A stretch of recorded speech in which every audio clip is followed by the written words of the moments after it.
మిత్రులందరికీ ఒక మంచి విషయాన్ని చెప్పాలనుకున్నాను. మనం ఎక్కడున్నాము ఆన్పాస్ మనకేం తీసుకొస్తుంది? మనం ఏ రోజైతే ఆన్పాస్లో ఒక మెంబర్ గా అయ్యామో విజయలక్ష్మి మనతో ఉంది, ఐశ్వర్యలక్ష్మి మనతో ఉంది, సంతాన లక్ష్మి మనతో ఉంది, ధైర్యలక్ష్మి, ధనలక్ష్మి, జయలక్ష్మి, మహాలక్ష్మి, విద్యాలక్ష్మి, సకల లక్ష్ములు మనతో ఉన్నారండి. ఇంకా మనం భయపడాల్సిన అవసరం ఏముందండి? కాకపోతే మనం పెట్టే సమయమే ఇక్కడ పెట్టుబడి.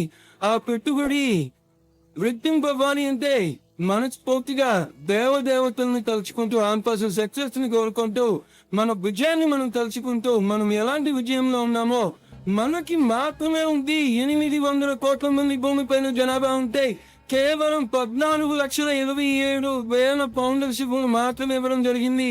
అవి కూడా కేవలం ఒక 3 లక్షలను మించి ఉందని కుటుంబాలే. 3 లక్షల కుటుంబాలకి అదృష్టం వరించిందంటే అందులో మనమున్నామంటే థ్యాంక్ యూ యూనివర్స్.